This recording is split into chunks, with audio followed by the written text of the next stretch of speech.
You like the beat, you're going to like the racing even more. It's the NASCAR Xfinity Series from the Homestead Miami Speedway. Practice and qualifying coming up for the 300-miler that takes place here tomorrow afternoon.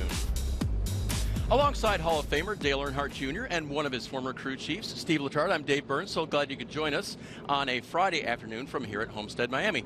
Junior, this track is 1.5 miles, but it's very unique. What are some of the challenges teams face this afternoon? Man, no challenges. Drivers love this place. I mean, this is one of the racetracks, I think, if I had to pick one that I'd love to be racing on today, this is the place. It's wide. They love getting up against the wall here. We might not see a lot of guys do that in practice because you're going to hit that wall in the race a lot. But they're going to get out there and they're going to give it their all and move around on this racetrack. So it's really, really, really fun. I promise you, every single lap you have around this Homestead racetrack is a blast. Well, the challenge, though, in practice is every single lap you run, you're going to go slower. The tires wear out right away. So if you don't unload close, you don't really get another shot at it. You get really one shot on stickers. You hope it's pretty good. You're set on one set of tires for all of practice. And Dale will tell you, every lap you run, you lose grip. It's important to know what your car does on old tires, but you want to be close off the truck to be able to run maybe 10, 15, 20 laps right away. Better take some good notes. There will just be 30 minutes of practice as they get ready for the next race in the championship for the Xfinity Series.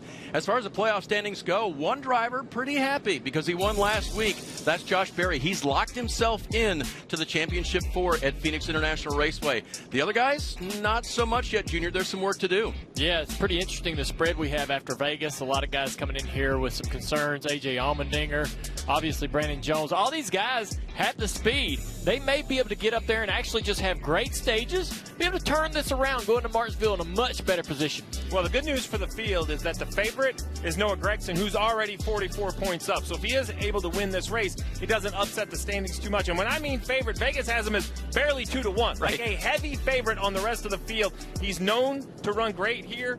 He's had a couple close calls, a couple times traffic has got him. I expect him to be the one to watch. Steve, we know what next week represents, Martinsville. It's the final race before the championship 4. It's been known to let people control each other on that short track. So is there some urgency to get business done this weekend in Miami? Well, you don't want to depend on any sort of consistency at Martinsville because, to your point, with 36 cars out there or 38 cars out there, whatever we see next week, there's nowhere to run, nowhere to hide, right? Even if you're kind of minding your own P's and Q's, someone else can kind of ruin your day or affect your day. So while you might not be able to get mathematically locked in, it's going to be way easier going there with a little bit of a cushion versus trying to gain some points on your competitors.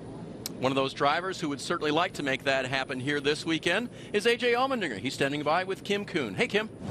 Hey, guys, he's giving you a hard time for courting him so you guys could get a word with him. But coming into this race, below the cut line, desperate for points, how important will qualifying be to set yourself up well for with stage 1?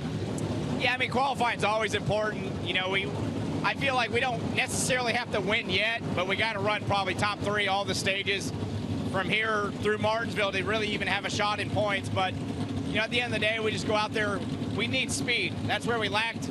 Obviously, we didn't execute last weekend in Vegas, but we never really had the speed either. So we'll try to get this Action Industry Chevy, see what kind of speed, hopefully qualify up front. But this place wears out tires so quick. If you have a good car in the long run, it doesn't matter where you start, you can get to the front. The booth was commenting how guys like to run the wall here, but they didn't think we'll see it here in practice. What's your take on that? Yeah, I mean, it's a fine line. I would like to go up there and get comfortable, but you go tear the right side of this thing off, it makes it for a long night and a long day tomorrow. So we'll just try to feel it out, see what type of speed we have, ease into it. If I can get up there, run a couple of laps, that'll be good enough. How different will the track be today versus tomorrow after the Cup cars are on the track and then an entire truck race laying rubber down? Yeah, I mean, it'll get hotter and slicker, more rubber, hotter with the sun out, but I mean, I've been here plenty of times at night. It still wears out a lot too. So it's, you know what you're in store for here at Homestead. You're gonna be slipping and sliding. We're all gonna be complaining, me probably the most, but it's a fun racetrack, so we'll go get some. We appreciate the time. Regular season champ A.J. Allmendinger got some catching up to do this weekend here at Homestead Miami Speedway. And there's that word fun again. They will enjoy it, as will we. Practice and qualifying coming up for the NASCAR Xfinity Series. A couple of different racing agendas crashed and collided, literally. 2 cars involved. 1 car is around. It's Ryan Sieg. Riley Herbst gets turned. Austin Cindric. And yet, we got to spin further back in the pack. A.J. Allmendinger gets turned sideways. And 13 just blew the corner. What are you going to do? You got dip in the way every single week.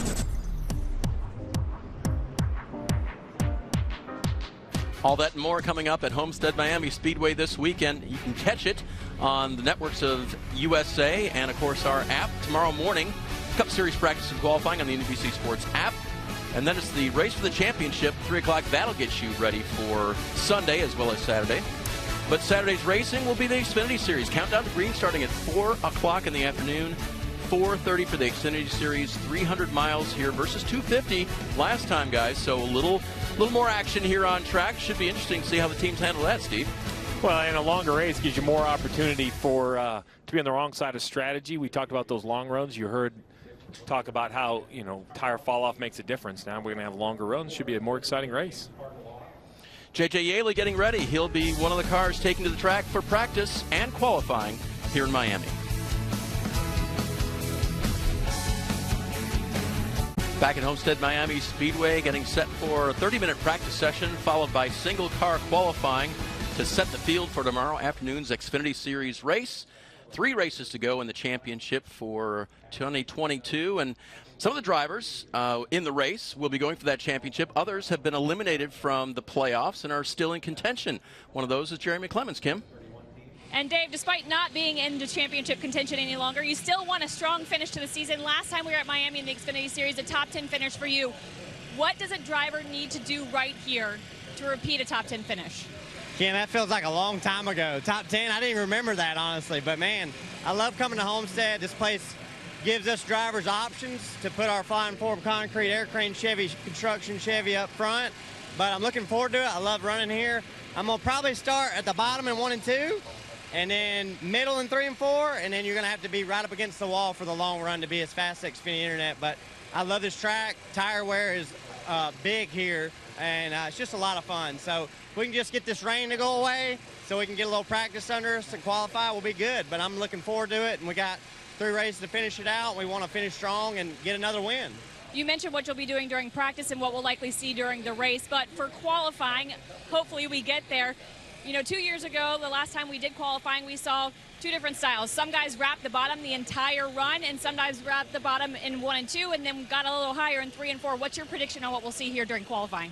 Well, I don't know if these other guys are watching this. It looks like some of them are in the car, so I'm going to tell you what I'm going to do. I'm going to go on the bottom in 1 and 2 and stay in the throttle as hard as I can. In 3 and 4, 3 and 4 is the one that's like, with it being dark and overcast, not sun out, we can run the bottom towards the middle. So that's probably what I'm going to do, so I can drive it off in there hard and get back to the gas and instead of ripping the top. So I think that's what I'm going to do, guys. Hopefully it works. Good news for you. There's no other drivers out, I don't think, and they're probably, paying attention to what they're doing to the car, so they didn't hear your secret sauce for qualifying. In terms of the race, running the wall, getting greedy, every race here, drivers are chasing speed. What is the line in terms of getting greedy versus being just completely too aggressive? Yeah, I tell you what, this place will sneak up on you. You can be running the wall, and then you get in it, and you get in it, and then next thing you know, you got a flat tire. So you got to be careful. And like you said, you can get very greedy, but your car's got to work up there, too. It's got to roll the center good, and then you got to be able to get back in the gas. But this place is a lot of fun, but it's challenging, too, to run right up against that wall. And I just hope we brought a good Flying Form Concrete structure Chevy, and we're about to see if it will. I don't know. We never know. And felt good on the simulator, but who knows what we got here in store today. But it's just a lot of fun to be here at a track that we can run up against the wall and all the way to the bottom. Good luck. Thank you, Kim. Jeremy Clements, he's going to climb aboard his car. I want to get a shot of those chrome numbers, though. He was bragging about those before we went on air. Looking great in that 51. Yeah, they look good, Kim. He did allude to the weather situation here. Just a little bit of a rain shower came through, and they're still drying the track from that. And so Jeremy and the others will have to wait for just a few minutes here while they get things settled. Some cloud cover still there. Jeremy's got some extra work this weekend without his crew chief here on site. Mark Setzer has been suspended for 1 race after some body modifications were not appreciated by NASCAR, and so Steve, he'll have to sit at home and help the team from far away. Yeah, the infractions were found out in Las Vegas, basically the rear bumper cover. You are allowed to repair some of these parts and pieces. It seems to be their repair didn't meet NASCAR's expectations. Both the team put out a statement that they're not going to appeal the penalty, so 40 points for both the owner and the driver. And you mentioned it, missing his crew chief. So it was, pretty familiar voice on the radio, though. His dad, Jeremy's dad, Tony, will be the guy on the radio this weekend for him. So while they will be missing their crew chief, I have a sneaky suspicion that Tony and Jeremy have a lot of time working together racing. So a familiar voice. And those guys are always trying to, stretch every dollar they got to, they're fixing everything they can fix, panels and so forth, to try to make them last through the year. And I'm sure there was probably nothing they were trying to do to really. And the guy in the blue there, by the way, is Lonnie Rush Jr., and he's helping them out this weekend with some engineering assistants, familiar with Chevrolets and their program, and talked to Lonnie earlier today. So a little backup help since Setzer, the crew chief, can't be here. We'll see how Clements does with all that this afternoon. Getting set for a little practice. Time on track coming up at Speed at Homestead.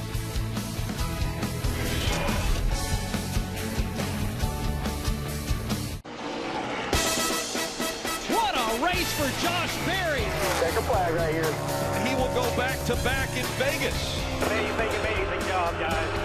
I can't freaking believe it. Hell yeah, Josh, you are the man. Woo! He is the first driver to lock in a spot. Hell yeah, man. Let's go to Phoenix. What a day for Josh Berry. All four of the Junior Motorsports entrants are in the playoffs. You can see them there. Berry, Gregson, Allgaier, and Mayer are all in there. But Berry is the one who's locked himself in to the championship at Phoenix. Dale Jr., why don't you dial up your driver? Hey, Josh Berry, it's the guys in the booth. You got us? Yeah, I got you. Well, man, I know you've been in some points battles in your racing career, but probably nothing as pressure-packed as the Xfinity Series playoffs. But with that win at Vegas, you come to Homestead locked in. What's the emotions?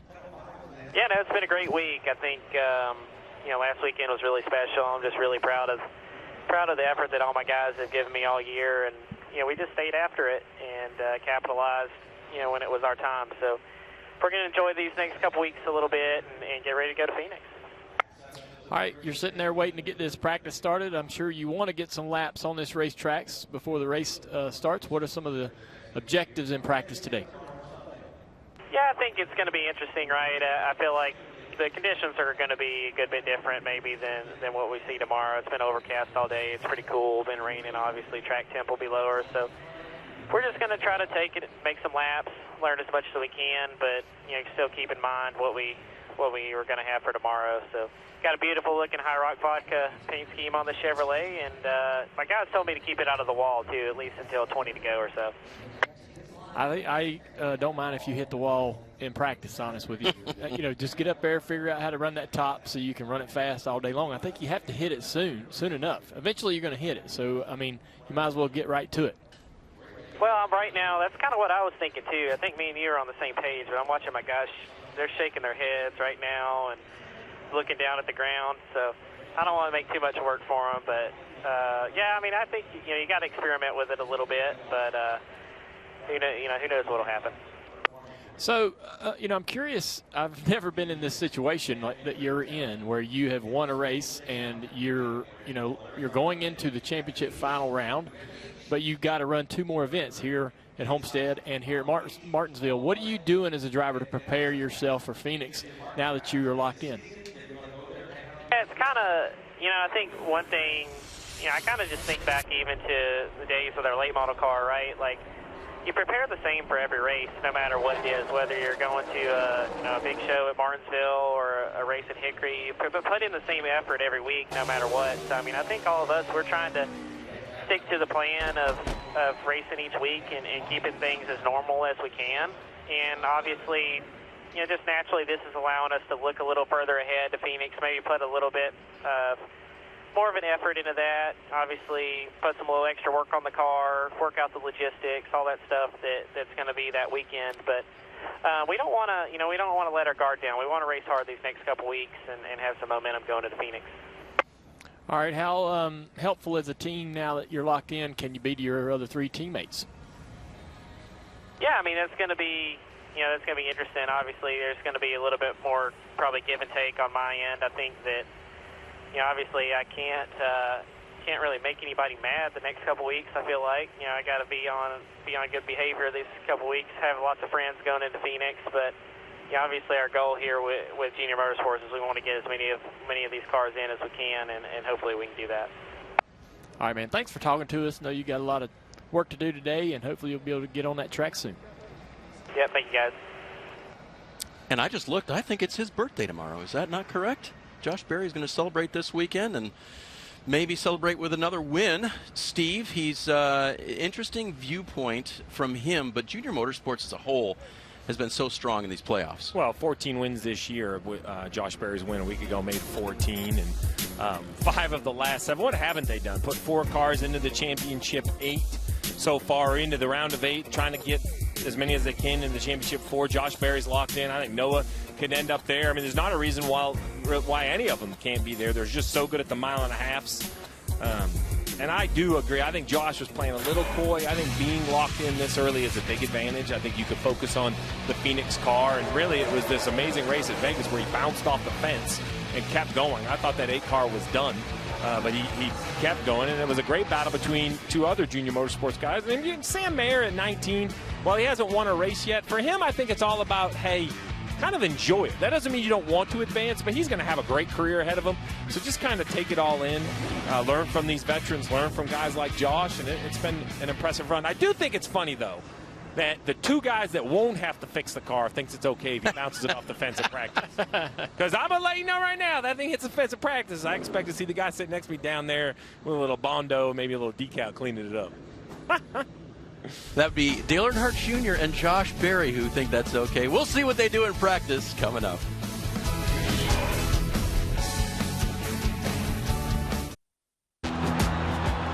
As the road to the championship 4 in Phoenix makes the next stop. Make room, Richard Petty and Dale Earnhardt. There's another 7-time champ. And this is going to get interesting. Oh, boy. Denny Hamlin not happy with the way Bowman raced him. Kenseth takes him out. Logano into the wall. Caution comes out and the crowd roars. Kyle Larson, a dominant performance. And today, he's a Cup Series champion. As you can see, Homestead Miami this weekend, then Martinsville and Phoenix, all on NBC. And so you'll want to tune in for those. A lot of good things coming up. And, of course, Countdown to Green stories on Sunday, reactions to the suspension of Bubba Wallace after on-track actions last week. Joey Logano will be live with Dale Jr. and Jeff Burton and Chase Elliott. An interesting show and tell for us. That's all coming up. Countdown to Green, Sunday, 1:30 on NBC. You see, track drawing has continued here. There was some ongoing precipitation, but it has now passed, and I'm knocking on wood, yes, so that it has. You can see NASCAR has had the cars come to the end of pit lane. They're ready to go. Junior, they've shortened this session, though, down to 10 minutes. Yeah, I don't know what you can really get accomplished in 10 minutes, but the drivers will be able to get out, look at the racetrack, try to figure out where they need to run. At least, you know, there is that concern, Steve, about the line you want to run in qualifying. Well, here's your chance to really kind of test your theory and see where the grip is. Yeah, I mean, at this point for 10 minutes, I think the goal would be to definitely not come back to pit road unless we're way off. If we did nothing more than to learn new tires balance is X, lap 5 it goes to Y, lap 10 it goes to A, you know, lap 15 it goes to B, and that's it. If you get 15 laps in straight, you know if the car builds tight or builds loose, what I got to kind of hedge for in the race, that would be great and good enough in a practice this short. And Steve, as far as we've talked so much already on this broadcast about tire fall off, will they change tires after this practice session before qualifying? Yeah, so they'll go out and qualify on brand new tires. So like we were talking about, this will be the only lap. Noah Gregson's going to leave, and you see him leaving aggressive, leaving hard. He's going to fire down into turn 3, I assume, at speed. Like this is not a qualifying run, but just see how it feels to attack on new tires. And he is. The problem he's going to have is with the car still leaving pit road in 1 and 2, he might run into some traffic. We'll see. He's going to run the top. I think this is by design to get a little momentum. Yeah, when you run the high side, you come down the straightaway a lot faster. You're in the throttle sooner, so faster down the straightaway. Shorter distance around the bottom, which is where he's going to go in turn 1 and 2, right to the apron. And then he's going to encounter all that traffic Steve talked about. Look at him in the throttle, sliding around a little bit. Now here comes the trouble. If he was going to run the bottom, he just got traffic. 26. Well, 26 will concede. Back to the bottom of the racetrack. Line. Yeah, all the way down. Yeah. Little wiggle there. Practice underway at Homestead Miami Speedway. A short session for the Xfinity Series before they go qualifying. Coming up next, Gregson trying to feel his way around here. He knows the top side well, has run very fast up there in the past. Now just trying to figure out what his car is giving him right now. He aimed for the bottom of the racetrack there, Steve, into turn one, but never got there. And you can see it right there, just the difference in the grip. Not as much grip on lap 2. Not able to get to the bottom. Car slides up the racetrack, so he decides in turn 3, I'm going to the top. I've already lost all the grip in the tire. Let's put this thing on the fence. And that's really the idea, how quickly. What a moment in every tire run is how quickly you transition from the bottom to the top. As you mentioned, lap 2 was enough for the 9. Already slowed down a half a second. So a half a second slower on his second lap than his first lap. Tremendous amount of grip loss, which is a good thing. Let it slide around, slip around. Now what do you do, right? Traffic in front. Can the 9 go to the bottom? Will traffic go to the bottom? Traffic does. Now he puts it right on the fence. We've seen Noah Gragson. There's some other cars out there, though. The 16 of A.J. Allmendinger, right? He's 5th on the chart, and he is tucked up in traffic right here, right around, I'll call it the middle of the racetrack. Working its way around Patrick Emmerling in the 35. You'll see a lot of guys not run right on the fence. 16's going to the bottom of the racetrack. Some traffic in front of him, running the high side. He's going to try to tuck this car down and keep that left front near the apron as long as you can, as that car wraps around the bottom of 3 and 4. Now you decide where's the lap car going to go, where the slower car is going to go. I'm going to go somewhere else to get a little clean air on the nose, back to the bottom. You see him trying to keep that left front right to the white line. Eventually it's going to slide up the racetrack as you start to throttle up. He's already frustrated because this is the perfect example, right? So the 16 was faster, caught the 07, but then the 07 ran the top of the racetrack, and the 07 is going to let him up right here because it's practice. But in the race, he might have had a chance to stay in his quarter panel and make this even more difficult. Let's see what AJ does down here in this corner now that he's kind of beat the tires up a little bit, right to the top of the racetrack. Not quite against the wall early in the corner. Still a little bit of room there. And I'm going to tell you right now, that 1.5 2 foot, 3 foot right there, I will promise you, as you move up the racetrack closer and closer to the wall, 6 inches, 12 inches up the racetrack is worth about a 1/10 on the clock. It is so much different. Even getting closer there, he would pick up another 2-3 tenths on the racetrack. Joe Graff Jr. behind him in that 07, watching what A.J. Allmendinger does. This is the only rookie in the 2022 championship hunt. It's Austin Hill. Well, Austin's been very impressive, winning at Daytona, then backing up, and again in Atlanta. But even though Atlanta's is 1.5 miles on the schedule, it really races like a restrictor plate, a drafting type racetrack. He has enough talent. This car continues to get better. I'm just kind of waiting for this breakthrough race for this 21 Kim. I believe he has a downforce race win in him. We're just kind of waiting and seeing when it's going to show up. And he did talk to me about how there's going to be a little bit of a learning curve here. It's his first time in the Xfinity Series at Homestead. Granted, he has a 2019 Truck Series win, so I kind of asked, does that give you any more confidence? And he said they were really fast in trucks, and he was able to wrap the bottom really well and never ran close to the wall. So this is really going to be the opposite of what a successful truck run here meant, and that's been something that's had to evolve all season long for Austin. He's talked about how he has to have a lot more trust in these cars because on the truck side of things, the back end is very much in the racetrack, whereas in the Xfinity Series cars, they tend to run loose. So just getting the feel of running closer to the wall is what he's hoping to gain here during practice, having the confidence, especially in the back end of that race car. Kim, that's great information. And as we watch these cars run right at the top of the track, knowing how wide this is, Junior, this track was reconfigured from its original design.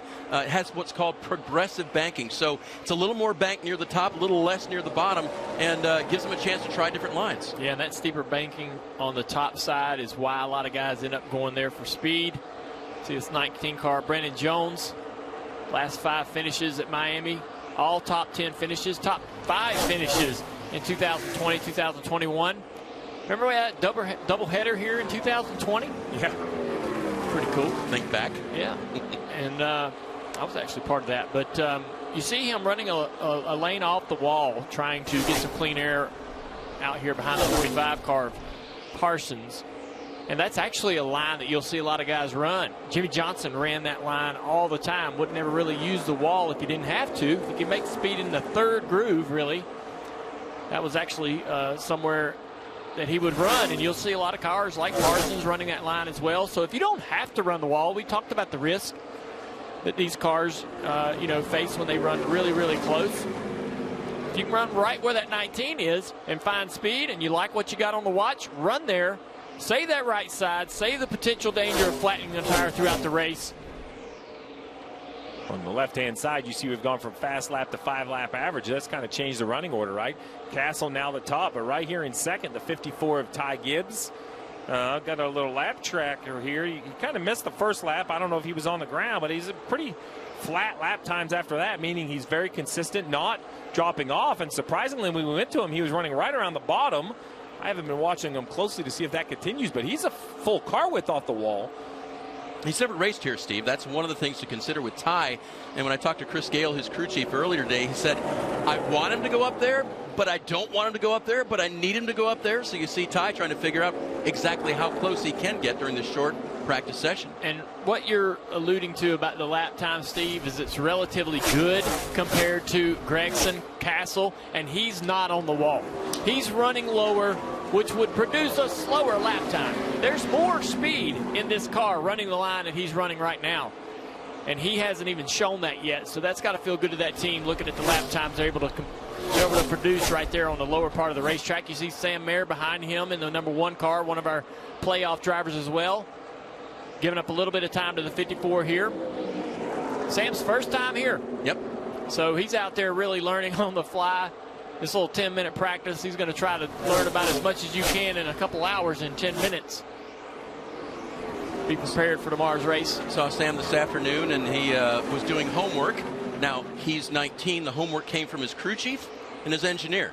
They give him homework every weekend, just get him in the mindset to race the race this weekend, and just has a series of questions that he answers so that they all make sure they're on the same page and that Sam is fully engaged in what's going on. And you see how you have to make a pass. So the one turns hard left, goes right to the bottom of the racetrack. And I was just going to let the car drift, slide up in front of the 27. This is actually where I think it's pretty easy to get into the wall as well. You kind of overcook the entry, and as you're sliding up the banking, can easily get into the wall. The one's teammate, the 7 of Justin Allgaier, he's one of the teams that has come to pit road at one point, made an adjustment and gone back out. And for that reason, this 7 car has a few laps less, a little bit different color on that Brandt machine today, purple instead of red. It's going to take me a little bit to get used to seeing that new color. Good looking scheme. Kim, you got more on Justin? Yeah, just chasing the balance of that car. He reported it was free in, tight middle, free off, and Justin has actually never finished in the top 5 at Homestead before. Ran into him in the garage earlier and kind of asked how he was feeling this weekend, and he gave me like a sigh, like, I don't know, and I point blank said, what is it at this racetrack that hasn't worked for you? And he said they've had speed in the past, but he said it all comes down to stupidity. That is exactly what he told me. He said in chasing speed in the past, he has just made dumb moves and ended up in the wall. Hopefully, though, his Darlington win earlier this season where you hug the wall there, too, is maybe a prediction that he could finally get a top 5 here at Homestead Miami Speedway. I love that self-awareness. A driver that can admit mistakes, can admit faults. That's also a driver that can make changes and avoid making those mistakes again. You get so frustrated with a guy that continues to make the same mistakes and doesn't recognize it, doesn't make those adjustments. I know Justin's been around forever. And you'd think, well, he shouldn't be making mistakes anymore, but this sport evolves, changes so much, it throws so much at you, so many challenges, that you're always going to be prone, if you're pushing hard enough, to get over the line every once in a while. Left side now 15-lap average, and I think that is the clearest story of everything I've seen so far. Creed in the 2, amazingly fast from lap 5 to lap 15, super consistent. But then right there at the end, Noah Gragson climbed all the way to the fence, picked up 2 or 3 tenths of a second, kind of just to pop that lap up there to let everybody know it's available. But that's a story right there. Creed, Gregson, Jones, Austin Hill, Gibbs, Allmendinger. I mean, that is who I think looked best as I was looking out the window of what cars drove the best. So now they get to think about it, because the next thing for the drivers, one lap of qualifying as fast as you can go to get yourself in the field for tomorrow's race. Practice complete for the NASCAR Xfinity Series at Homestead Miami Speedway. It was a quick session, and these were the top 5 cars on 15-lap averages. Steve, we show this because this gives us an idea who might be good in the race. Yeah, so we're going to find out who has the new tire speed here in qualifying, but when it comes to the race at a track that falls up over 2 seconds, think about that, 2 seconds and 15 laps. It's all about how much you do or don't fall off. Sheldon Creed had the most consistent car. Noah was a little slower, but at the end, really put an impressive lap up, so maybe he kind of got a little closer to the wall. Who knows? Noah's not one to be conservative, so that would be surprising. And then Brandon Jones, Austin Hill, Ty Gibbs. So a lot of the people we expect. I will say, though, the 2 and the 21 being in this top 5, Junior, those RCR cars, they have really shown some speed here at the end of the year. I think they're kind of figuring this Xfinity stuff out and definitely showing up when it matters. Yeah, they always do that. RCR always does that at the end of the year when they're in a championship battle. Is they get faster. Their cars get better. That's a sign of an incredible organization that can actually, throughout the season or at any point in the season, bring you a better race car to the racetrack. And so pretty impressive runs by them guys. Their one shot will be from Austin Hill. We'll see what he does in qualifying coming up, as well as this guy, Noah Gragson. Can he put it on the pole?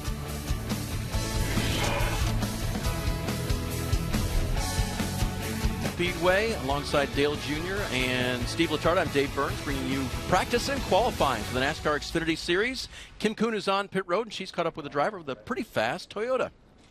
And he's typically fast here, runner-up in the last 2 races in the Xfinity Series at Miami. And look at that 10-lap average, second on the board. We saw you, though. You were kind of a lane off the top when we were watching you. Did you ever get up close to the wall? Probably not as close as the 9 car did, but I'm sure that it was enough to kind of feel what I needed there. Tomorrow's going to be such a different day. We got such abnormal temperatures and weather conditions this afternoon, and tomorrow's going to be a heat race. So big thanks to Jelwin, Menards, all these guys. I think we have something to work with for tomorrow's race, and qualifying will be interesting here. I'm curious to see which lines will people take, and I know there's going to be a split choice probably in 3 and 4, but I'm sure everybody will try to run the bottom down in 1 and 2. So I think our chances are going to be good here for qualifying. Hopefully get a good starting spot, and momentum's so big right now. If we can carry that into Martinsville, that's always great as well. Do you have to be committed to the lane choice when you take the green, or can it be a last-minute decision? I would like to kind of sit in the car as we're pushing up and just think about that lap that you're going to make and that line that you're going to run. That's the one thing SMT sometimes can hurt you a little bit with, is everyone's watching that, and so if someone goes out there and does something with a big lap that you're not planning on doing, now it's in your head constantly thinking. But we do a good job under pressure, and we do a good job in qualifying, as you've seen the last couple of races with a bunch of poles we've had. So I don't think we'll have any problem here. We'll see what Brandon Jones can do. He brought up a good point, too. I was talking with him. He said a lot of this qualifying effort is also focused on pit stall selection next week at Martinsville. Yeah, that's the way the rules work, Kim, and they will definitely be thinking about that as they head out here in just a minute for their single lap qualifying. Race. There are a ton of drivers in the field who are hungry to get the win, especially those playoff drivers. The big question is, will someone punch their ticket? It's hard to define what it takes to be a champion. What a race for Josh Berry here in Vegas. You have to rise to the occasion in these moments. Josh Berry going to punch his ticket to Phoenix. He will go to the championship round. Hell yeah, man. Let's go to Phoenix. We knew that we could do this if we were at our best. There's a lot of fighting left to do in these last 2 races. What it's going to take to be a champion is perseverance. You're going to have to get through a lot of different battles. There's a lot of sacrifices that are made. It's definitely going to take a lot of grit to get there. Discipline, consistency, execution. What we have to have is the same mentality. Maximize the day. If you can just mentally keep pushing yourself, and I'm going to continue just to work hard at it, I think you're going to be there at the end. That's everything you dream of, is to be a champion.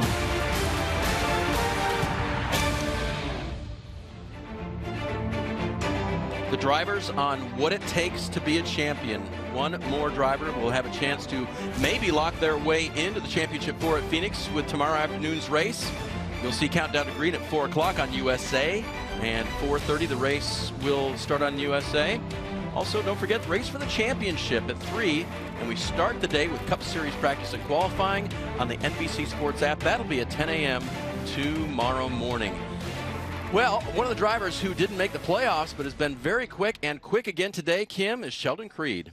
That's right, fastest 10-lap average. And when I talked to his crew chief, Jeff Stankiewicz, earlier today, he said, I wouldn't be surprised if Sheldon got up close to the wall in the first lap or two. You did exactly that. You told me you actually licked the wall with your car, the right rear a little banged up. What gives you the confidence, especially being at a track for the first time in these cars, to get up there and just rip it? I don't know. I think it just has fit my style from day one. I always like racetracks like this.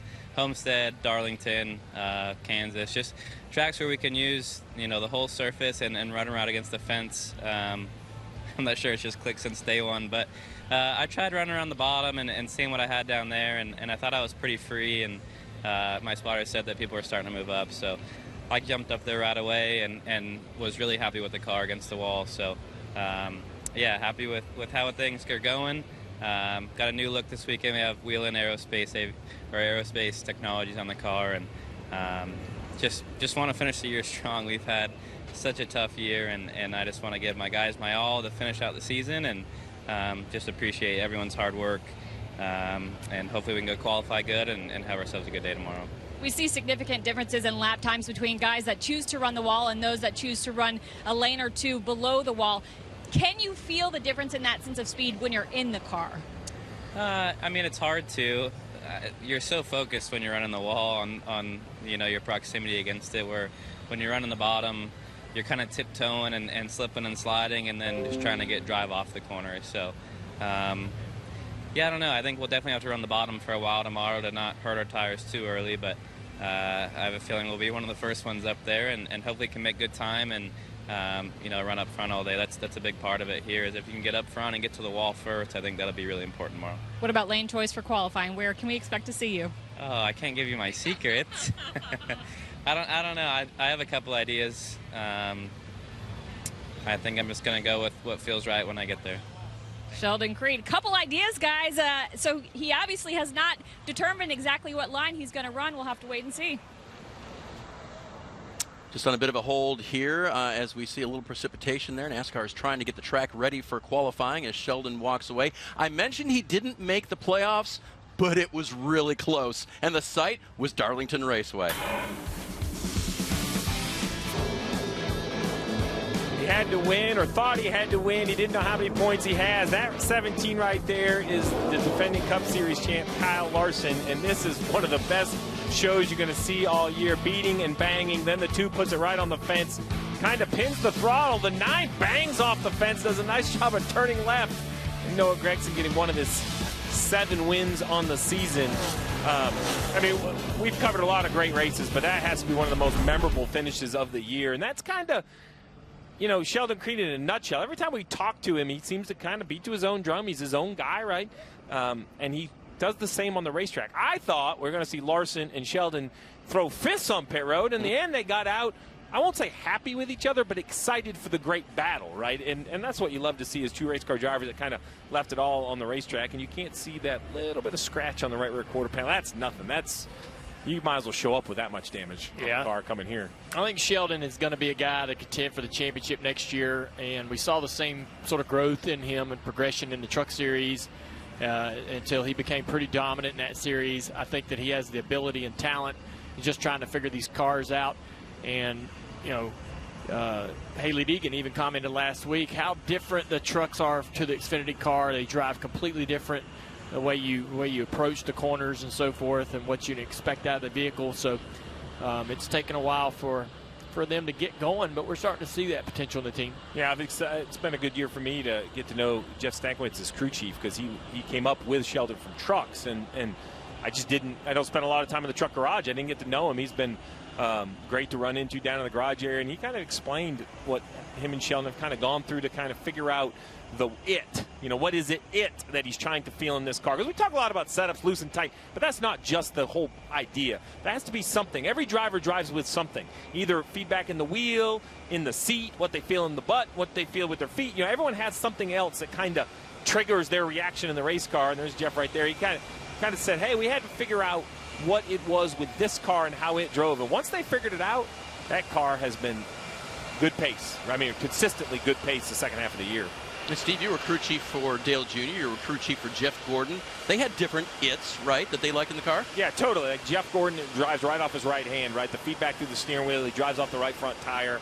That was really his feedback. For Dale, it was always seemed to be the right rear tire, right? It had to be there where you could feel it. He used to talk a lot about like the right rear shearing, or like he had to be able to tug the wheel and not have the right rear kind of move. But I will say, then there are certain tracks where you just get out of the way. And with Dale, this was one of them, right? When you go on the top, they just make it look so easy. Jeff was that way, say, at Martinsville. He was so good at Martinsville. If you just didn't mess it up, he was going to make you look pretty good.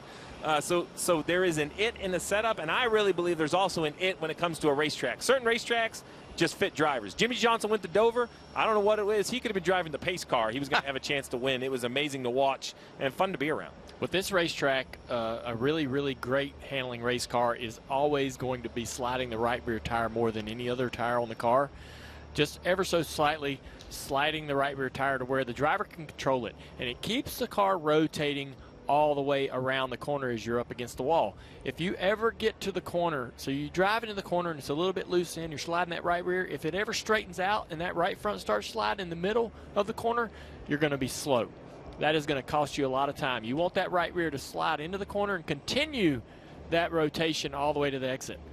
Kim, you got Noah down there. He knows how to run this top about as good as anybody here at Homestead. He does, and it is a task to try and keep up with Noah. He's been, I'll say it best, maybe heckling other drivers. He's been checking their right rears to see if any of the competitors have brushed up on it. Noah, I'm going to have you jump over here. Steve was looking at the data. You were posting very, very fast lap times, and then they got even faster. He wants to know, how'd you change your line? I was just painting the line the whole practice on the bottom, just trying to keep the tires underneath me. So haven't showed everything yet, so we're pretty good. I see you checking out everybody else's cars to see if they got any right rear love from the wall. What's been the takeaway so far? Well, Riley said his guys brought him a whole new right side wrap for after practice. He said that before practice, and I was coming to see if he hit the wall. He didn't, so that makes two of us. We were both probably painting the bottom. Were you running the bottom? Yeah. Yeah, we were both painting the line. So I love this place. It's really fun. There's nothing better. This is the greatest racetrack in all of motorsports, is right here at Homestead Miami Speedway. So really excited about tomorrow. You've led the most laps here of any winless driver in the Xfinity Series. Do you kind of feel like maybe this place owes you one? Definitely, yeah, I don't really feel like anything owes you anything in racing, but this is one that I want to win at really the most, and I feel like we've been pretty good here, just nothing to show for it. So with that being said, I was picking Myatt Snyder's brain. He's the king of Homestead. He dominated the race last year here, and was picking his brain on the way down here on the plane. So he taught me some good stuff, and just hope we can put it to it tomorrow in the race. Plus 44 to the elimination line. How does that affect kind of your mental headspace as you head into this race? Just gonna win, pretty much, yeah. All right, there you have it, guys. Noah Gragson, we'll see what kind of fun he has up towards the top of the wall at his qualifying lap. Checking out Riley Herbst's data there. Do you think Riley was telling the truth there, Junior?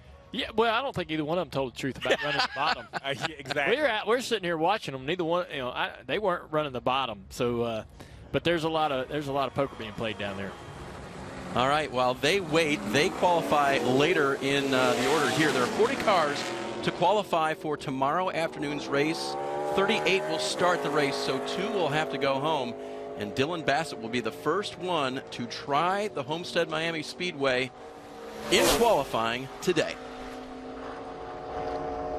He's going to be the guinea pig. Everybody's going to kind of watch him to see where he runs up and down the racetrack. It's always toughest to go out first. Now with only 10 minutes of practice, how hard do you drive? How hard is, how much more grip is out there? How much speed are you expected to pick up? 26 fastest in practice would be, something I think they'd be pretty happy with if they could be able to go out there and slide themselves somewhere mid-pack. It's going to go right to the bottom of the racetrack here.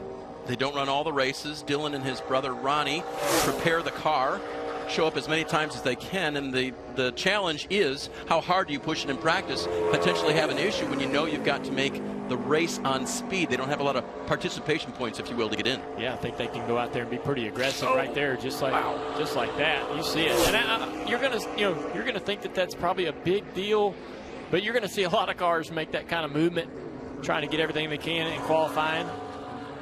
Runs a 34.10. Yeah, he's a little bit slower. I think Yeah. he'll be disappointed with that lap. I agree. I think that's going to be good enough. You even heard it. You could tell he wasn't sure if it was going to be good enough.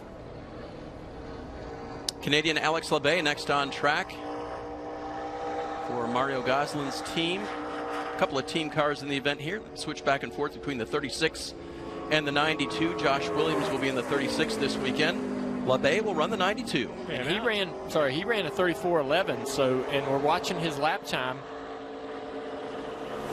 It's going to be a little bit quicker than he practiced.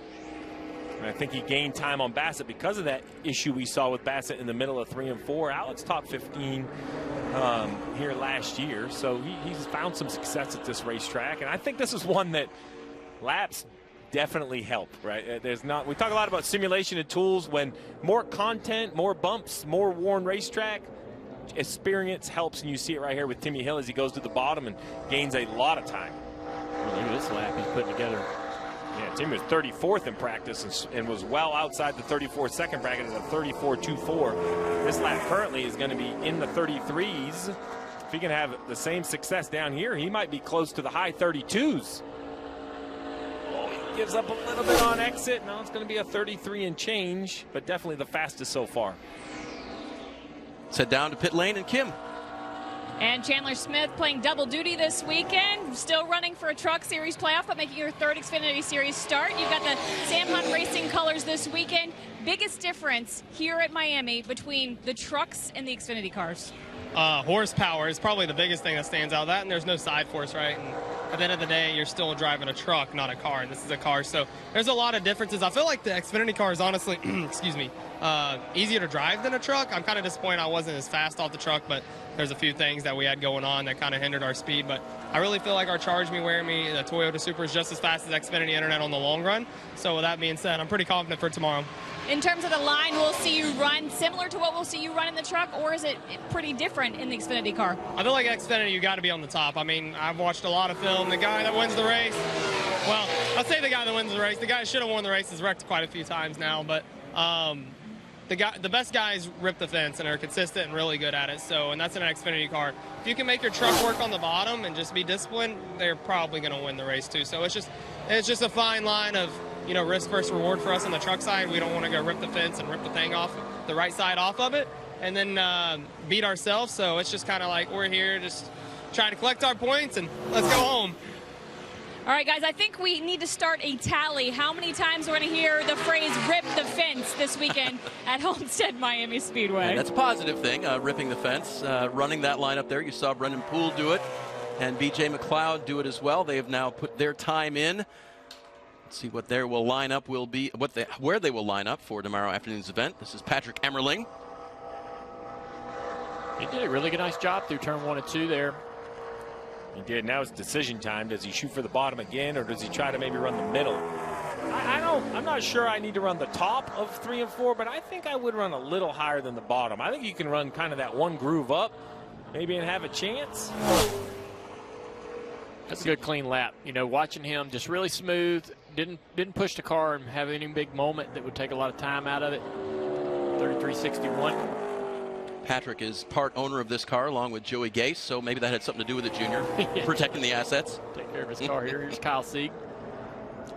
Kyle the younger, his older brother Ryan will be in the event as well. You'll see him in the 39 car.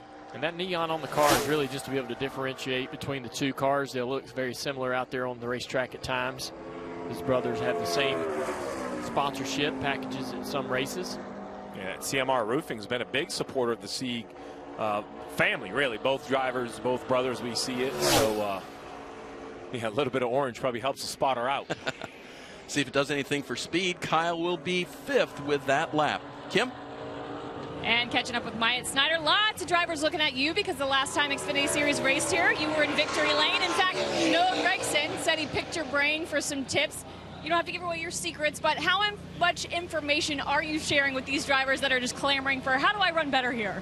I mean, I don't know that I know much more than anybody else. I just have always really loved Homestead since I came here the first time in an Xfinity car. So I think our tax there, Chevy Camaro, is going to be as fast as Xfinity this weekend. We still got a few adjustments to make, but I feel really good. I mean, I always have fun here, and I think that's one of the key factors in going fast, just have some fun with it. So proud of the boys for Jordan Anderson Racing for bringing such a great piece, and hope we can go out there and put it on pole. I didn't get a chance to get on the right side of your car. How does the right rear look after that 10-minute practice? Thankfully, I didn't get the wall. I'm trying to save that for tomorrow. So, as are a lot of drivers, I feel like we're going to see plenty of right rear kisses tomorrow during these 300 miles. Myatt was the winner here in February of last year. Dave Starr on a lap there, a little bit shallow into one, missed the middle of the corner up the racetrack. It's going to cost him some time. He was 19th in practice. Really good lap for that car. I kind of like that lane, like right there, to be honest. You're going to give up time on entry. Oh, he just can't commit to the throttle, I think, on exit. You see the back kind of moving around. It's coming back down, though. You got him a 10th off that corner, Steve, running that high side. I like that. I like you got to have the rear grip to do it, because when you get back to the throttle, it has to be complete and committed. J.J. Yaley, 15th fastest in practice. Really impressive lap for this team. See what they can do here. Trending in the greens, going to have that speed down the straightaway. Ran a little higher through 1 and 2 than we've seen most anyone else. And look at it pay off. 3/10 down the back straightaway, goes to the bottom of 3 and 4. Yeah, it surprises me a little bit. If he ran high in 1 and 2, I thought he'd run high in 3 and 4 as well. But it works. Look at the pace.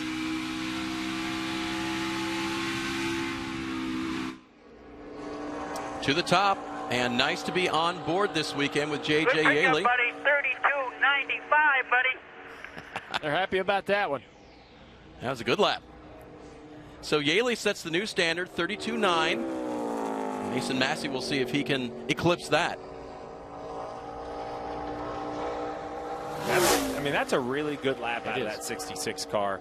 And you see the gap, right? It's almost a half a second to second currently. Now, we know that's going to fill in, but that's all you kind of how you look at it, right? If you surpass the second place guy by that chunk of time, you would expect to be able to hold off some of these cars. So let me ask you this, Steve. I've watched everybody run, and I haven't seen anything really that's telling me where I may need to run, right? I haven't seen anybody do anything that went, oh, okay, that's something that I'm going to remember when I go out there. Everybody's been pretty much around the bottom, trying to make the bottom work. A couple guys have run up the racetrack, but I think that if you have a car good enough, the bottom is the lap for fresh tires. I think the pole would be one on the bottom. I think the top gives you a bigger window to just be okay, right? I think you don't have to hit the top perfect. Where you make a mistake on the bottom and you get it bogged down, it's going to be a very slow lap. Julia Landauer in her second start in the NASCAR Xfinity Series. The 30-year-old from New York City. She's taken that low line, and I don't think this would be a track that you need to work up to. Did a good job in practice keeping it clean. And she will be 10th at this point, Kim. And it's a bit of a homecoming for ARCA champion Nick Sanchez from Miami. Making your first Xfinity start here at the track.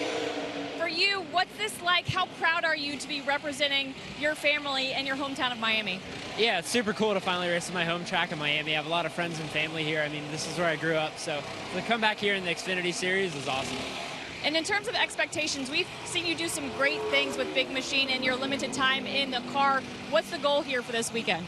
I mean, selfishly, I want to run up front and contend for the win. But, you know, I want to complete all of the laps and try to run up front the whole race. So that's my goal. ARCA champion Nick Sanchez. I asked him, guys, if he was able to get close to the wall. He said as close as he was comfortable, not as close as he would have liked to be. You got to be careful, Kim. Here at Homestead Miami Speedway, there is speed up there. There's also danger. Bailey Curry on track now. He paints the white line in 1 and 2.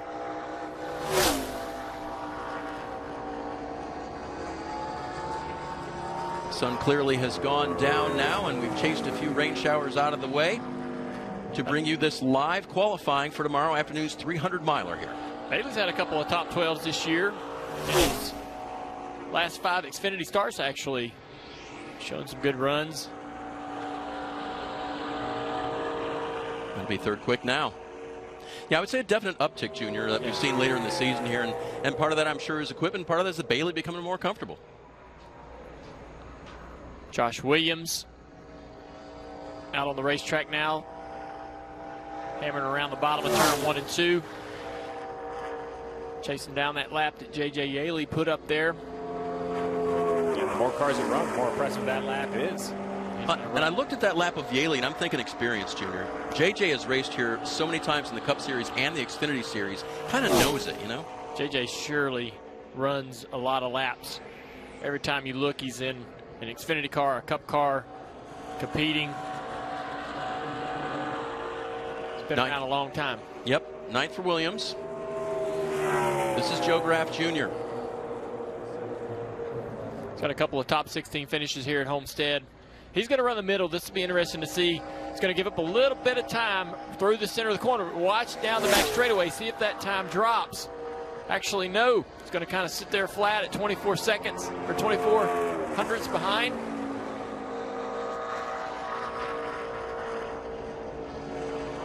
He'll take that low line through 3 and 4. And that was a good-looking corner. Yep. Clock started going the right way. He's going to wish maybe he should have ran the bottom in 1 and 2.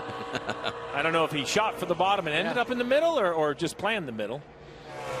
This would be a good test right here. Chandler Smith, we just talked to him on pit road. So fast anytime you see him in a truck. Oh, that was a big moment right there. Big correction. That's going to hurt his time in 1 and 2. Pretty good recovery, though. Gave up less than I thought he might. Looked like the car was on the splitter a little bit, hitting into turn 1 and 2 there. Got the car upset and up the racetrack. Backs up turn 3 and able to get the car to the bottom, now to the throttle. Starts to gain a little time on corner exit. Yep, I think this is going to be our new fast time right here. Kind of set a new mark for everybody to chase. Chandler will be doing double duty this weekend in the NASCAR Camping World Truck Series as well. See if we can tell what happened to him down here in turn 1. See some sparks coming out from behind the car, and we noticed the splitter dragging a little bit down the back straightaway. So looks like maybe a little more than the splitter there, Steve. Yeah, it just kind of goes in, touches the ground a little bit, maybe puts a little extra wheel to it. Then when it gets off the ground, the front tires react. You get a little loose chasing up the racetrack. Here's the second Sieg entry, the 39. Can see his side skirts. Get into the track there. They are blue. Seeing red right now, though. Yeah, that you saw the big correction, and it's about a half a second fall off because of it. Ryan was 13th in practice, so he's going to want to have that one back. Here's the guy that was fastest in practice in terms of average speed. Would you say he was going to pick the lane with whatever felt good? Looking really good right now. We'll see it flatten out here. Starting to come back the other way down the back straightaway. Smith, that shows you what kind of impressive corner he had in 1 and 2. For Creed to not be able to go out there and top that. Keep watching the left front work around like the back of that car is real edgy. Now it's dropping. Here he goes down the front straightaway. I think he's going to say that car was just a little free to drive. The back of it was definitely a little out of the racetrack, which, listen, with the tape on the nose, that's how you want it to be. You don't want the thing to be tight. I'd be concerned going into the race, but you just watch that left front. Watch the steering wheel. Watch the hands. The white gloves is a giveaway. I love drivers that wear white gloves so we can see all them movements of the steering wheel from outside the car. And, Steve, that tape's going to be removed for the race is your point, right? Yeah, and then you're going to take a tremendous amount of front downforce off when that happens, which is going to make the car just naturally tighter. Stephen Parsons in the 45 car. Stephen's had some great runs this year. He's had a lot of fun out on the racetrack in this 45 machine, the few opportunities he has gotten. Hey, Kim, who you got? Got Sam Mayer making his first start at Homestead Miami Speedway. So what did you learn in that sprint of a practice? 10 minutes, not a lot. Yeah, I wish it was about triple of that. I would have used every ounce of that practice session, but definitely took advantage of what we had and figured out a lot about this place. It's definitely really fun. I know now why Noah likes this place so much. It's tons of fun ripping the boards, but I still got a long way to go to get to where he is at his level. So hopefully I can have a good stage 1 tomorrow, at least have a good qualifying run tonight to have a good stage 1 tomorrow, and hopefully be as fast as it's been on the internet.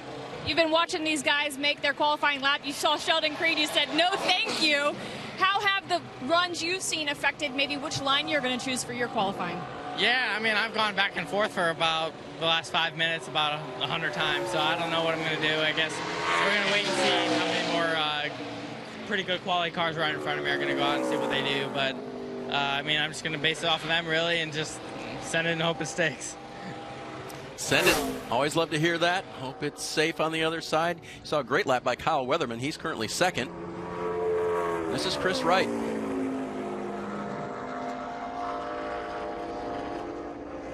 Chris Wright making his first start here at Miami Homestead. He will be about 8/10 off of Creed, which is going to place him down in 17th. As taking to the track is Parker Retzlaff. Another driver that kind of commits to the bottom. The one thing I do like about committing to the bottom is the big margin for error. If you turn down and the car doesn't get there, if you do have to make a correction, there's more real estate to work with.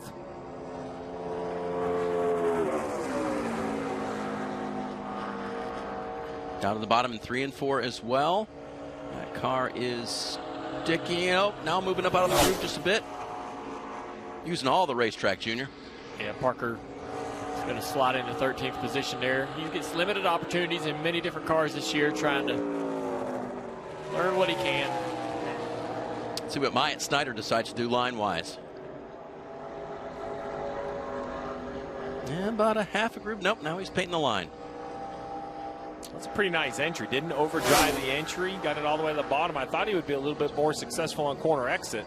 Just loses a little bit of time down the backstretch. Continue. Go ahead, Junior. Yeah, just on board with Tax Slayer. Tax Slayer been around this sport for a long time in the Jordan Anderson entry.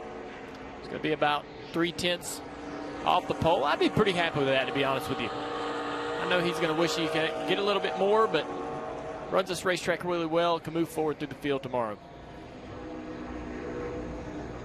One of the playoff drivers standing by with Kim is Austin Hill. And a 2019 Truck Series winner here at Homestead Miami Speedway. But we talked to your teammate Sheldon Creed earlier. He was right to the fence in practice, very comfortable there. So for you, did you get up along the line of the fence, and what's your comfortability up there? I didn't get all the way up there. Sheldon got into it a little bit. I never got into it. So, yeah, I mean, the running right up against the wall isn't something that I'm naturally do. I'm normally the guy that runs right on the bottom. So I feel like RCR has definitely brought me a fast United Rentals Chevrolet. Our 10-lap average was really good. I think we were like third on the board for 10-lap average. So I think in the race, obviously just getting the repetition, I'm going to get more comfortable in it. For whatever reason, I felt really comfortable down in 3 and 4 running the wall. But in 1 and 2, I kept kind of shading off the wall on entry, and then it would kind of mess my center up. So I got some work to do down in 1 and 2. I feel like the car is really good. Maybe need to be a little freer across the middle. But all in all, we have a very solid United Rentals Chevrolet.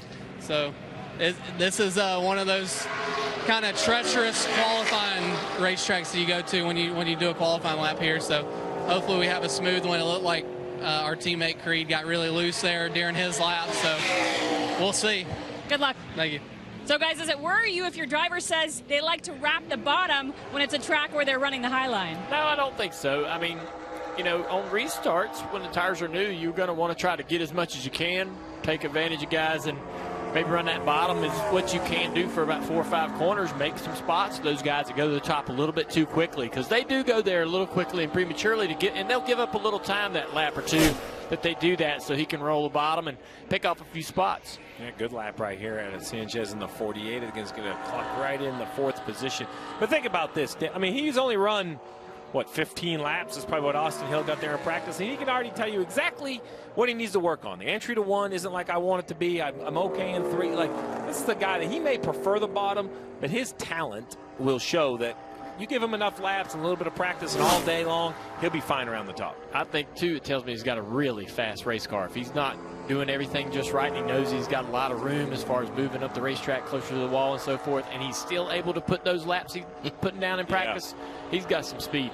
And he's not alone. Wouldn't you say that, I don't want to make it sound like it's easy, but it seems like more people have success running the top of 3 and 4, like it's more straightforward. It seems like entering 1, I don't know if it's the angle or the shape of the corner, but just from sitting on top of a pit box or up here in the booth watching guys, they definitely right here as they turn into 1, I think it kind of forces them off the wall a little. Yeah, you would look at the track and think that they're identical corners, but they're anything but. Turns 1 and 2 is a little bit tighter of a corner, so when you drive into the corner, the car really starts to lose front grip, and you have to slow the car way down. So with losing front grip, you're never going to enter right on the wall because you're going to drive into the fence if you do that. Turn 3 and 4, though, it's just a slower radius entry. And so you actually, I tell, you know, the speed that I found on this racetrack was entering on the wall in turn 3, right on the wall, as close as you can get to it on entry. There's a lot of speed to be found there for drivers that can do that. You would never try that in turn 1 and 2, though. It just doesn't work. I've been waiting for this car right here. The car looked good in practice. Landon Castle is known as a pretty good qualifier. Always seems to find grip when the tires are new. I wanted to see what the 10 car had. A pretty good 1 and 2. There you go. You're here listening to the radio. Pretty good 1 and 2. That's on the second channel. I doubt Landon can hear that. See what he does down here. Front tires look pretty calm, like he's not sawing the wheel too much. Good exit. A couple hundreds there, gives them back here. He didn't run the top like Creed did. Going to give a little bit coming back to the line. And now 10 cars to go to run for the pole here at Homestead Miami Speedway. 2 will have to go home, be eliminated from the show tomorrow. 38 will start. Daniel Hemrick, the reigning champion, be the next to go out. Hard to believe, reigning champion and no longer, you know, doesn't have a chance to continue that. Doesn't have a chance to defend. Although this is a heck of a turns 1 and 2. Look at the speed. From Colleague Racing, has an association with Richard Childress Racing, who we've already noticed their cars are quick today. What happens down here, he's going to run the bottom. He's going to need a little bit of time when he comes off this corner because he's going to give some back because of Creed running that higher line. I think 2/10 is quite a bit. Should be enough to be able to give him the pole. So far, so good. Daniel Hemrick to the top. You saw it, though, Junior. It was a solid 10th, maybe a smidge more coming off the bottom, right? So to your point, you know, the top definitely had an advantage. Now we're going to be comparing to Hemrick, who ran the bottom. So if someone runs the top and they're close to even on corner exit, they should be making time back all the way to the line. Now we have 3 Colleague cars in a row. We're just going to get them all right out of the way here. A.J. Allmendinger in the red, now in the green down the back stretch. Anything but a smooth weekend a week ago. Looking for a little bit of positive vibes heading into this race. Had those loose right side wheels late in the going. That car just moving around, not quite comfortable for him through turns 3 and 4, not able to really get in the throttle for the exit.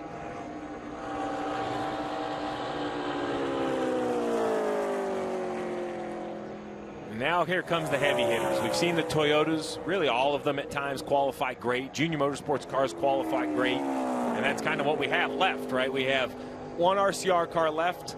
And other than that, it's Joe Gibbs Racing and Junior Motorsports. Eric Jones not on the bottom of the racetrack in 1 and 2. And look at the speed. Drove the car into the corner and just let it go where it wanted to go. Same thing down here in turn 3 and 4. Not quite to the bottom. Not really the top either. Look at it, cost him a lot of time. I don't know if he's going to be very happy with that. It's second quick, though. Had a great 1 and 2. He's going to want to rethink turns 3 and 4. Maybe he went into the corner and just couldn't get it to go where he wanted to, but he ended up in the middle of the track where there's really no grip. You almost got to run either the bottom or the top in turn 3 and 4.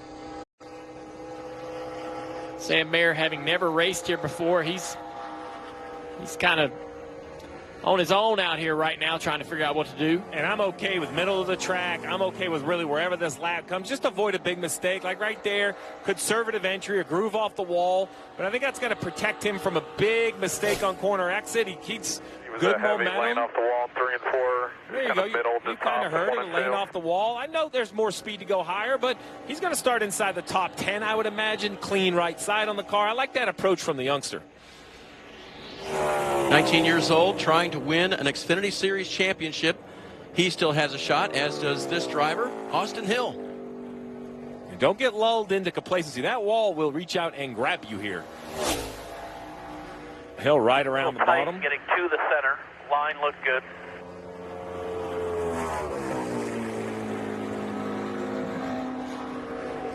Fairly high entry for Hill into 3. Yeah, and versus Hemrick, he should make up a bunch of time on exit. I don't think he can make up that much.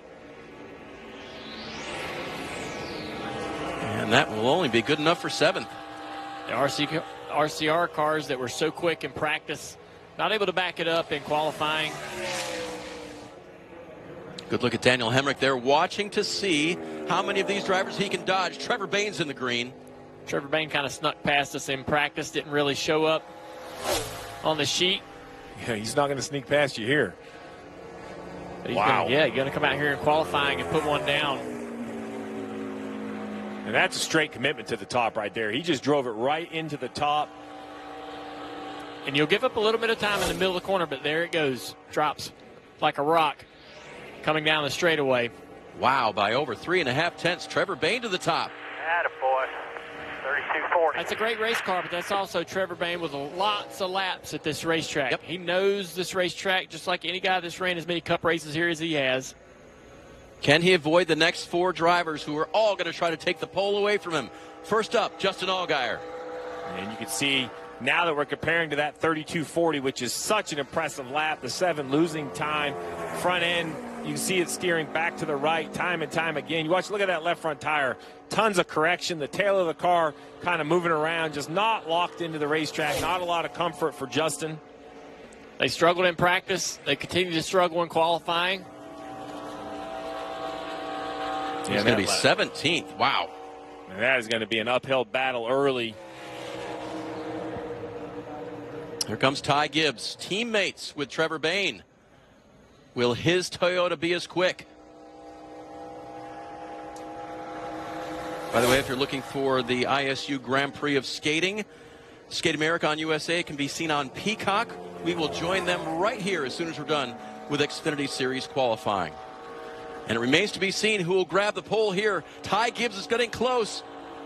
Oh, he's losing it right there on his teammate. He is, but even at over 0.2 of a second off, that should put him into second. The gap from first to second is gigantic at the moment.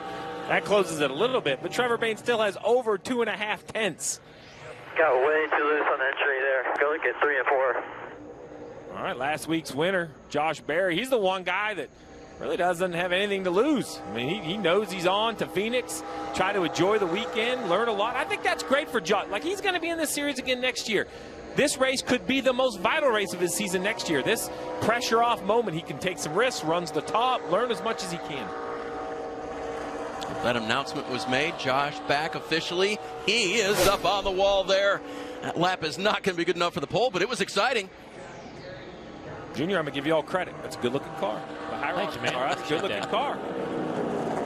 Final qualifier on track now. It is Noah Gragson. He can run the top here at Homestead Miami Speedway. He's done it in the past. Will he be good enough for one lap? Ooh, off the line there, Steve. Yeah, big wiggle as he tried to turn to the bottom. I think he lost the back of the race car right away. Had no choice but to just chase it up the track. Still too shallow. Trending about only a 10th off. I think there's a 10th available. If anybody can find it around the top, it's Noah. He's going to give up some time. Back to the throttle right here. You see it trending. Will he be able to keep it out of the wall? I think he had to breathe it just a little bit, and we saw the time go the wrong way.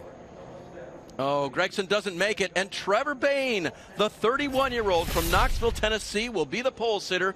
Here's where it went wrong for Gragson. Turns down in the corner. Looks like he just chases the back up the racetrack. When he tries to go to the throttle, it cost him a lot of time there. There's Trevor. 9th career pole for him in the Xfinity Series.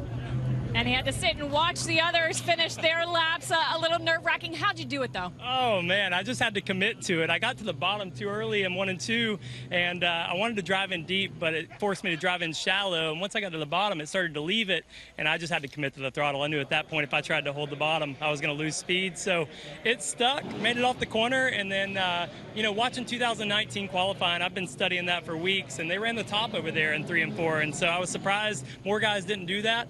When went over there, and it worked there too. So just really thankful to Devotion Nutrition all year for allowing me to come back and do this, to Joe Gibbs Racing, Steve D'Souza, Jason Ratcliffe, everybody that's allowed me to do this. This might be my last qualifying effort. I don't know what I'm doing next year. So a lot of fun, and the 18 cars got some speed, so we'll see. The guys in the booth were talking about how many laps you have here. How much does this track favor experience? I love this place, but keep in mind, guys in the booth, it's been 5 years since I was at this racetrack, so you got to go off memory. Me and Ty had fun this week running the top in the simulator, but experience is huge. Knowing how to run the top well is a game changer. You can take a 5th place car and win with it if you know how to enter on the top. A lot of guys feel like they're running the top and they leave a couple feet, and that couple feet makes all the difference in the world for speed. So just again, I'm thankful to be here. We got a front row starting spot, and see if we can make it last. Last time in the 18 this season, twice a runner-up. I know you really want that win. How do you turn leading the field to green into victory lane? Well, the last time we were on the pole was at Phoenix, and that was by far the best car I've had all year. Really, for us and this whole group, we just got to get off pit road mistake-free. That's kind of been the story. Even last week, we were fast, drove to the front, had a penalty, went to the back again, drove back to 4th or 5th there. So I passed out last week after the race. You probably saw that. Glad you're okay now. Trying hard, guys. That's all I got in the tank to try to win these, but just got to be mistake-free and have a good time. I mean, this could be the last race, so got to have fun doing it. Love Trevor Bayne's optimism and his perseverance. And Dave, I hope it's not his last race. Great guy. I know Junior has cars in it, so I'm not rooting against the Junior Motorsports cars, but if there is a favorite in the field for me, Trevor Bayne would have to be it. I'd love to see him finally break through and get that win. Let's see everyone else is racing with Trevor there. One of your drivers on the front row there too, Junior. Great qualifying effort by Kyle Weatherman. We talk about this guy. He's got great speed and talent, top 10. Outside row 4 for Weatherman. You see Sheldon Creed, we talked to him. He loves running the top, very comfortable. Chandler Smith, the Truck Series driver, coming over. See him there in row 5. He'll be running the top. And Allmendinger looking for a bounce back after last week, looking for some more points. He's going to be back in row 7. It's going to be an uphill battle. Row 8 for Riley Herbst after that sparky run. And there's Justin Allgaier back there in row 10. Jeff Burton as well down in row 11. Timmy Hill, good qualifying effort for those guys.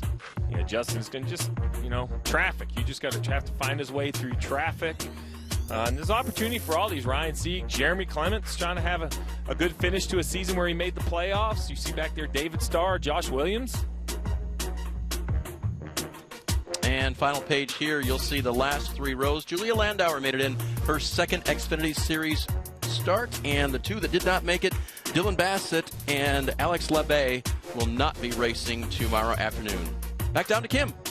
And Noah Gragson making his 8th front row start this season, just shy of the pole. If you had a chance to do it again, what do you do differently? I think we just tighten up just a little bit more, just really free there. But our Bass Pro Shop 50th anniversary True Timber Black Rifle Coffee Camaro was really fast. Didn't quite show them everything in practice there. Tried to get it all in qualifying, just too loose. I was debating bottom or bottom top, and we were just too loose both sides. And went off into turn 3. I was like, should I go bottom? No, they've been telling me top. I'll go top. And yeah, you just see it just wiggling up off the bottom. But hey, just super proud of Luke Lambert and the rest of this Junior Motorsports team, and we want to win the pole just because it's so valuable next weekend at Martinsville with the #1 pit stall. So that definitely sucks, but we'll go beat them tomorrow. You said you didn't show everybody everything in practice. I know you're not going to give away your secrets, but maybe give us a hint of what's in the toolbox. Is it a lane you're talking about? Is it outright speed? Yeah, last 3 races here. Go watch them. Okay. Yeah. So maybe lane choice? Yeah, that'll give you the answer. All right, guys. I think we can expect by his answer that we will see Noah Gragson running the high line most of tomorrow's race. Kim, Noah trying to make us do the homework now. Gragson obviously has. He will see what he can do tomorrow from where he starts, and of course looking good in the playoffs now. It's going to be interesting. Austin Hill with a lot of speed. A.J. Allmendinger, I think, is going to be somebody that gets himself into the top 5 and has some great stages as well. Brandon Jones with a lot of speed. I mean, who is going to set themselves apart there? Those guys in the red, they've got to make something happen in these stages. And that's what I mean. A.J. Allmendinger runs great at Martinsville. He needs to find a few points here, though, to think that he's going to have a great chance next week. You don't want to try to make up 20 at Martinsville. Thank you for joining us. For Kim Kuhn and Dale Jr. and Steve Letarte, I'm Dave Burns. You see what's coming up tomorrow. Coming up next here on USA, it is Skate America. Thanks for joining us this afternoon.